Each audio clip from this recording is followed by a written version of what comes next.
Electromagnetic spectrum, concept 3 notes. All right, let's get into it, guys. This is your final concept of the waves unit and of 8th grade. Very exciting. Okay, electromagnetic waves is what we're talking about today. Here are some things we need to know about them and remember. First of all, what are they? These are electric and magnetic waves that are released by a vibrating electric charge, capable of transferring energy through a vacuum. They do not need a medium to travel through, so this is different from mechanical waves. Remember, mechanical waves travel particle to particle, and they transfer energy that way. But this is pretty amazing that they're able to travel through a vacuum. They travel through nothing. And so how does that work? Instead of transferring energy from particle to particle like mechanical waves, they transfer energy between electric and magnetic fields, which can exist with or without matter.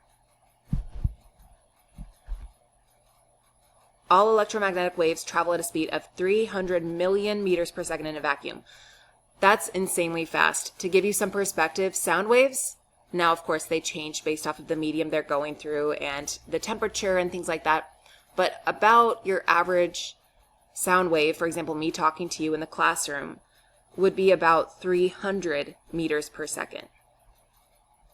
Remember also, electromagnetic waves travel fastest in vacuums.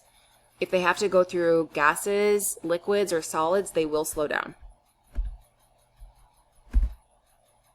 Waves versus particles. Okay, so a little review. You guys know that waves are disturbances that can carry energy.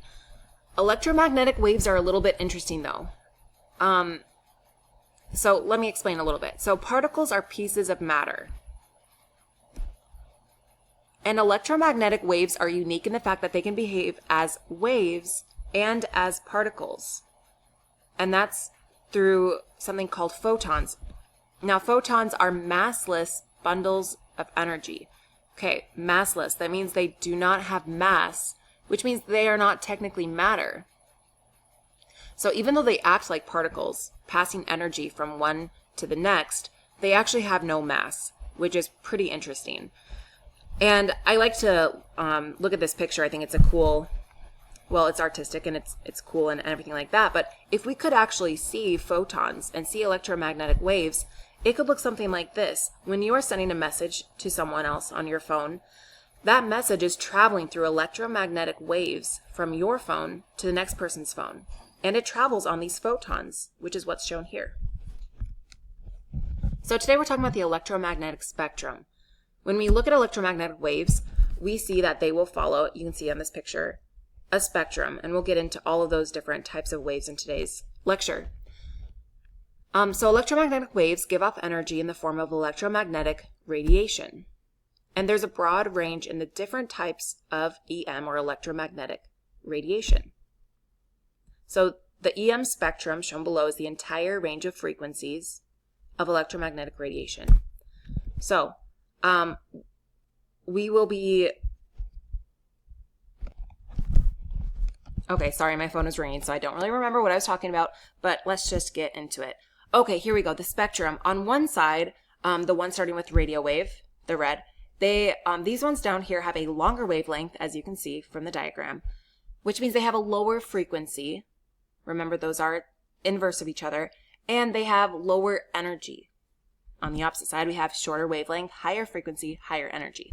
And in the middle, we have Roy G. Biv, red, orange, yellow, green, blue, indigo, violet. That's our visible light. That's the light that we can actually see. So we're going to go through all of these pretty briefly. Radio waves are emitted by radio stations, MRIs, which is magnetic resonance imaging, radar, Wi-Fi, TV, and cell phones. Really, radio waves, all of these waves, I hope that what you get from this lecture is that they are all around you in your daily life. So this is the longest wavelength with the lowest frequency. And if you just look at this clip art, MRIs, some of you may have had this, hopefully not, but those are able to use radio waves in order to essentially take pictures of the inside of your body. You guys definitely know Wi-Fi, TV, cell phones, familiar with that.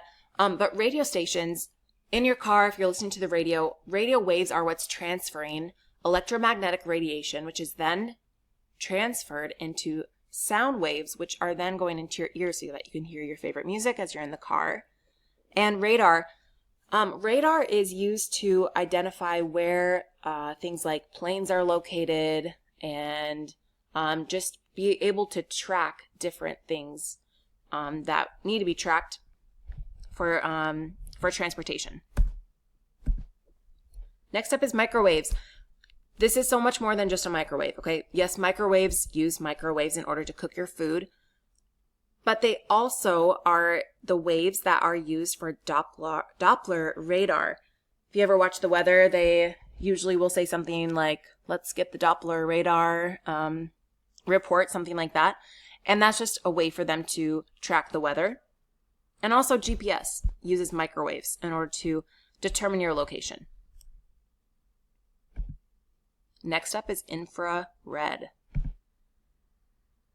These wavelengths are used in night vision goggles, remote controls, and infrared photography. So this guy over here is using a night vision goggle or using night vision goggles that allow him to see basically heat. That's what is picked up with this wave so that he can see in the night. And you can see that in this picture here, infrared photography. The things that are giving off heat are what is basically glowing in the picture. Next up, visible light. This is what we can see. It's given off by the sun and light bulbs and includes all of the different colors that we see. Roy G. Biv. So red is the longest and violet is the shortest. And by longest, I mean longest wavelength. And that's what causes red to always be at the top, violet to always be at the bottom, and all these colors in between.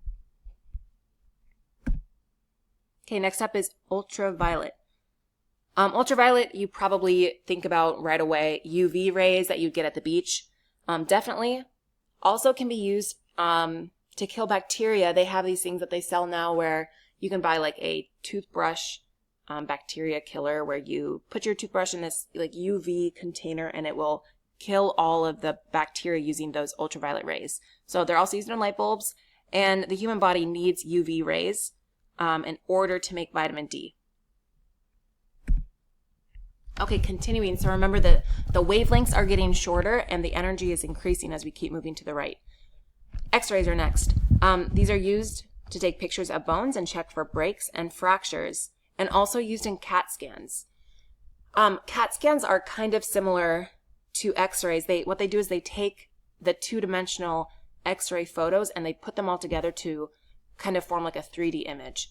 So you can see some different images, maybe a broken bone, or if you use them at the dentist. Here's pictures of the lungs. Now, if you do go to the dentist, when they use the X-ray machine, here's how X-rays work. They're small enough to penetrate skin cells, and so those waves are going into your body in order to produce the image that we see. And because of that, X-rays can actually cause cancer, which is why when you are at the dentist and they put and they do the X-ray for you, the X-ray technician will have to actually leave the room so that she or he is not affected. And then they put that lead vest to cover up your vital organs. Final one is the gamma ray. These last three have some similar uses, and so you'll have to be careful to distinguish between these as we look at them. But gamma rays are the most powerful, the highest energy. They're used to kill cancer cells. They can direct these waves right at a tumor, for example, and very specifically target that area of cancer to kill it. Also used to sterilize medical equipment and in radioactive tracers, which would be used inside of your body in order to trace different chemicals. So like I said before, highest frequency, highest energy, smallest wavelength as well. All right, guys, that is it. That's your super fast overview, and it's time for some practice.